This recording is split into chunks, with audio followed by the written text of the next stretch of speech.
Welcome to Salim समी channel. मैं हूं आपका एस्ट्रोलॉजर सलीम समी। अस्सलाम वालेकुम। लास्ट वीडियो हमने वीनस के ट्रांजिट के ऊपर बनाई थी जो कि 8 जून को ट्रांजिट करना था, यानी कि 8 जून शाम 5 बजे के बाद वीनस ने कैंसर में आना था। उस वीडियो के ऊपर आपके मैंने कमेंट्स देखे। मैं खुद अब आपकी कोशिश करता हूँ कि आपके कमेंट्स देखूं, तो काफ़ी मैंने उस कमेंट्स में देखा कि लोगों को थोड़ा सा गलतफहमी है, मिसअंडरस्टैंडिंग है। एक तो सबसे बड़ी जो प्रॉब्लम मैं देख रहा हूँ वो ये है कि अभी तक लोगों को यही नहीं पता चल रहा कि वैदिक एस्ट्रोलॉजी से आपका साइन डिफरेंट होता है, उसमें ज़्यादा वैल्यू एसेंडेंट या मून साइन की होती है।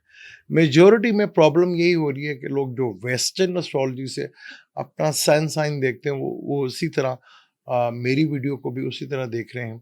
हालांकि मैं कई दफ़ा बता चुका हूँ कि मैं वैदिक एस्ट्रोलॉजी करता हूँ। वैदिक एस्ट्रोलॉजी कोई भी करेगा तो आपको एग्जैक्ट अपनी डेट ऑफ बर्थ से पता चलेगा कि आपका एसेंडेंट क्या है, आपका मून साइन क्या है। सन साइन का तो आपको पता चल जाएगा क्योंकि वो तो महीने में, वो जब भी वैदिक एस्ट्रोलॉजी से मिड में होता है और वेस्टर्न से भी मिड में होता है, वो 20-21 के बाद होता है। वैदिक में 14 भी होता है, 15 भी होता है, 16 भी होता है, इवन के 17 को भी होता है। जब 17 अगस्त आती है तो तब सन ल्यू में होता है। 13 अप्रैल से लेकर 17 अगस्त तक इन बिटवीन जो है सन जो है वो जो हाउस चेंज करता रहता है, मिड ऑफ टू मिड लेकर। लेकिन एसेंडेंट और मून साइन तो आपको अपने एग्जैक्ट किसी भी एप्लीकेशन में जाकर आप वहां पे अपने date of birth, time of birth, place of birth feed करके जज कर सकते हैं। कई लोगों को अपना टाइम ऑफ बर्थ नहीं पता होगा, तो वो कोई सा भी टाइम डाल के ये तो कंफर्म कर सकते हैं कि उनका मून साइन क्या है। अब प्रॉब्लम मैंने ज़्यादातर यही देखी है कि लोगों को समझ नहीं आ रही अपने साइन से रिलेटेड। अब कई दो थे कि जी 20 साल के बाद विर्गो का time table, how is this possible यार, कैसे पॉसिबल है? पहले आप ये कंफर्म कर लें कि आप विर्गो हैं भी हैं कि नहीं। वैदिक एस्ट्रोलॉजी से आप विर्गो हैं भी, आप वेस्टर्न से अपने आप को विर्गो ले रहे हैं, तो अगर आप वेस्टर्न से ले रहे हैं तो फिर हमारा क्या कोई कसूर नहीं है। और 20 साल किस कोई भी प्लेनेट का बुरा टाइम नहीं होता। चले मान लिए किसी की दिशा दो खराब हो गई, 20 साल की वीनस की हो गई, एक ही दिशा होती है वो, तो क्या वो पूरी दिशा 20 साल की खराब होगी? पॉसिबल ही नहीं है, पॉसिबल ही नहीं। अगर आपकी कोई बुरी दिशा भी चल रही हो तो उसमें भी अच्छी दिशाएं आती हैं। एक मेजर दिशा पता चल गई कि यार मेजर दिशा मेरी बुरी प्लेनेट की है, लेकिन जब सब दिशा अच्छी होती है तो चीजें बेहतर होती हैं। ट्रांजिट भी मूव करता है, ट्रांजिट में भी चीजें चलती हैं, वहां भी चीजें बेहतर होती हैं। तो 20 साल विर्गो, अच्छा विर्गो आप अपने आप को समझते हैं, दुनिया भर के विर्गो सारे प्रॉब्लम में है, पॉसिबल ही नहीं है ना। एक वो बात है जो जिसपे यकीन करना ही मुश्किल हो जाएगा। फिर एक ने लिखा कि जी मेरे साथ बहुत बुरा हुआ और मेरे पर जैसे चेंज हो गया, सारा कुछ हो गया, इस तरह की उन्होंने चीजें लिखी। तो भाई मेरे, सबसे पहले तो आपको ये पता होना चाहिए कि आपका एसेंडेंट क्या है। जब आपको अपना एसेंडेंट ही नहीं पता तो क्या पता, डेफिनेट कोई ना कोई केतु के साथ कोई ना कोई कॉम्बिनेशन सैटर्न का बना होगा जो आपकी जॉब भी गई होगी, आपके बर्थ चार्ट के अंदर ऐसी चीज होगी। अब अक्वेरियस, आप कौन सा अक्वेरियस ले रहे हो? वेस्टर्न वाला अक्वेरियस ले रहे हैं या वैदिक वाला अक्वेरियस ले रहे हैं? वैदिक एस्ट्रोलॉजी में जो एक्वेरियस वाले हैं उनको प्रॉब्लम है, सारस्वती लगी, लेकिन सारस्वती जरूर तो नहीं कि सारों की सारस्वती बुरी हो। अच्छा, सेकंड हाउस में सैटर्न हो तो प्रॉब्लमेटिक होती है चीज। अब जैसे मार्स इधर आया था, पाइसिस में आया था, तो वो टाइम हुआ होगा जहां आपकी मैरिज की प्रॉब्लम आई होगी, उसका असर अब आया आपको नजर।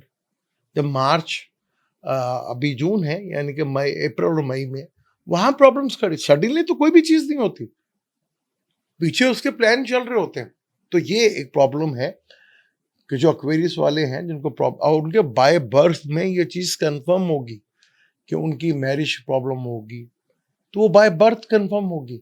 अब सारे एक्वेरियस तो नहीं होंगे, जिसके बर्थ चार्ट में ये चीज कंफर्म होगी उनको मैरिज की प्रॉब्लम होगी या मैरिज ब्रेक होगी, तो उनका बर्थ चार्ट ही बताता है। ट्रांजिट में जितने मर्जी मुश्किल प्लेनेट आ जाएं, अगर आपके चार्ट पे डाइवोर्स का योग नहीं है तो नहीं होगी भाई। हाँ, प्रॉब्लम आ सकती हैं लेकिन डाइवोर्स नहीं होगी। पहले चार्ट में प्रॉमिस देखा जाता है कि इस चीज का प्रॉमिस भी है कि नहीं है। अब आपको अपने चार्ट का पता नहीं है, फिर आप अपने आप को वेस्टर्न ले रहे होंगे। यहाँ पे मेजोरिटी में प्रॉब्लम से ये है कि लोगों को अपना ज़ोडिक साइन ही नहीं पता। अब जो ज़ोडिक साइन नहीं पता तो वो सही कैलकुलेट नहीं कर पाते, ना ही उन्हें वीडियो को सही समझ आ पाती। अब किसी भी एप्लीकेशन में, अब आप कह रहे हैं कि जी एप्लीकेशन भी हम ढूंढते थे, पॉसिबल ही नहीं है। फिर बहुत से लोगों को मैंने देखा कि अपनी डेट ऑफ बर्थ डालते थे। भाई मैंने कभी भी नहीं कहा कि आप अपनी डेट ऑफ बर्थ वहां पे डालें। आप डालते हैं, अपनी मर्जी से डालते हैं, कुछ मिसहैप हो गया तो आपकी सर दर्द है। इस तरह कौन अपनी डिटेल देता है?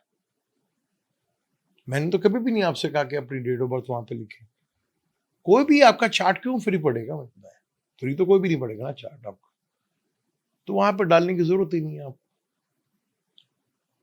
तो सबसे पहले आप अपना साइन, चाहे वेस्टर्न कर रहे हैं या इंडियन देख रहे हैं या वैदिक एस्ट्रोलॉजी देख रहे हैं, तो पहले अपना एसेंडेंट कंफर्म करें। अगर मैंने एक्वेरियस का बताया है कि जी एक्वेरियस को, क्योंकि एक्वेरियस के 4th हाउस में हो रहा है, कैंसर उनके 4th हाउस में है, जुपिटर जो है वो 9th 11th का और 2nd का हाउस है। छठे घर में बैठकर वो 11th को कैरियर को भी देख रहा है। मैंने कैरियर की बात की और फाइनेंस की बात की थी। हाँ, मैरिज से वो 12वें घर में है। तो यहाँ पे हमारे लोग समझते हैं कि अच्छा टाइम, हमारे लोगों में सबसे बड़ी प्रॉब्लम है कि वो अच्छा टाइम फाइनेंशियली मैटर्स को समझते हैं। अगर आपको अच्छी सेहत मिली हुई है, बाकी चीजें आपकी ठीक है, तो ये भी तो अच्छा टाइम होता है। हमारे यहाँ फाइनेंशियली मैटर्स को, अच्छा हर आदमी समझता है कि मेरी प्रॉब्लम सबसे बड़ी है, तो इसका मतलब मेरी ही प्रॉब्लम सबसे बड़ी है। हर किसी को फाइनेंशियली प्रॉब्लम नहीं होती, हर किसी को हेल्थ इश्यूज नहीं होते। जिसकी जो प्रॉब्लम है उसको वही प्रॉब्लम बड़ी लगती है। अब सारे एक्वेरियस वालों की तो शादी खराब नहीं हुई। अब ये भी कंफर्म नहीं है कि आप एक्वेरियस हैं या नहीं है। पहले ये तो कंफर्म कर लेना। जब आपको अपना एसेंडेंट कंफर्म होगा, फिर आप जज कर सकते हैं कि जो ट्रांजिट है उसका आप बेहतर से बेहतर रिजल्ट ले सकते हैं। तो सबसे बड़ी मिस्टेक यही है कि आप वही वेस्टर्न से अपना जो साइन है, जिस महीने में आप पैदा होंगे, जी वो मेरा साइन इधर है, तो मैं जैसे फर्ज कर लें मेरी जून की बर्थडे, तो जून से तो आप कहेंगे मैं जमनाय हूं। मैं वैदिक एस्ट्रोलॉजी से जमनाय नहीं हूं भाई, मेरा और कोई लगन है, मेरा मून साइन भी कोई और है।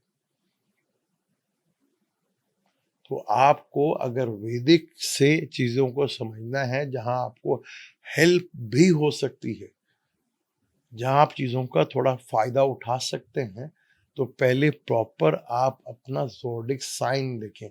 मेरी वीडियो जब भी देखें, जो नए आने वाले भी हैं वो पिछली वीडियो को देख लिया करें कि मैं हमेशा वैदिक एस्ट्रोलॉजी से ही बताता हूं। अब वेस्टर्न से जुपिटर तो महल अगले घर में जाने वाला ल्यू में, वैदिक के हिसाब से 2 जून को आया।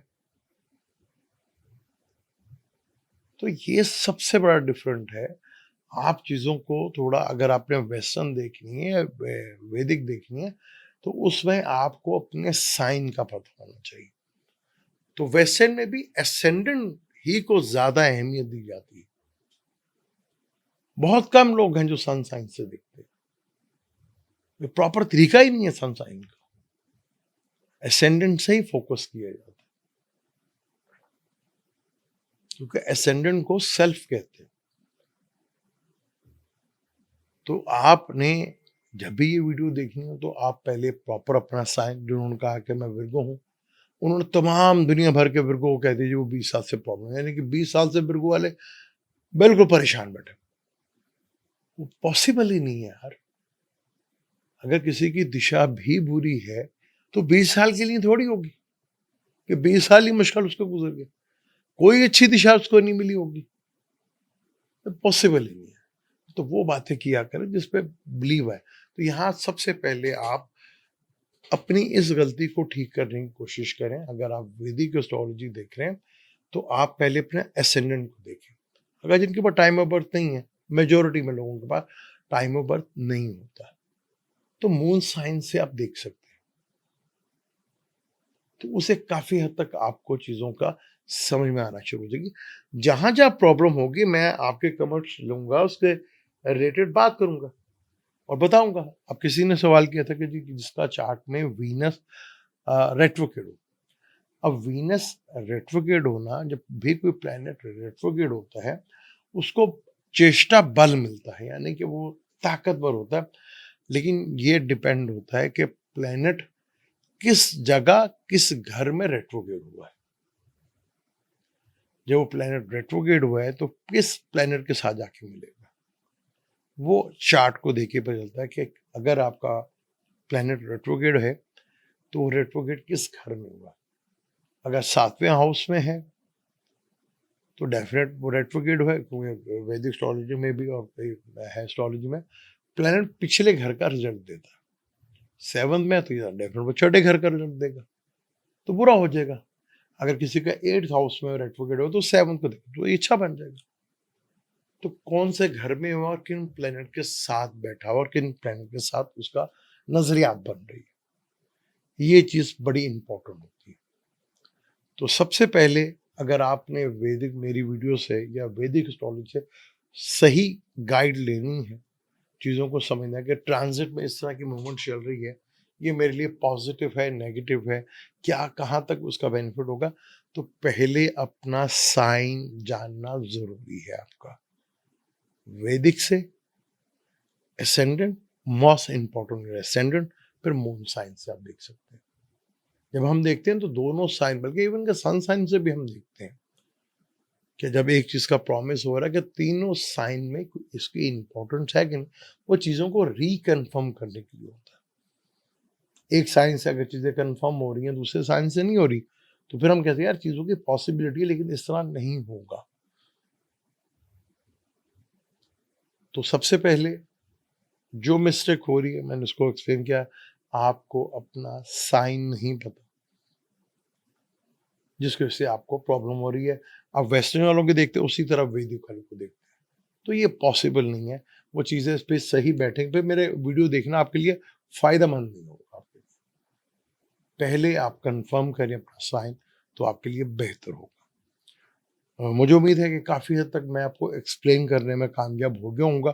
अगर फिर भी कोई मेरे से भी कोई मिस्टेक हो गई होगी, तो मैं फिर दोबारा इंशाअल्लाह ताला आपको एक्सप्लेन करने की कोशिश किया करूँगा। तो डेट ऑफ बर्थ आप ना लिखा करें तो ज़्यादा बेहतर है। मुझे दें इजाज़त, इंशाअल्लाह मिलते हैं अगली वीडियो में। अल्लाह हाफ़िज़।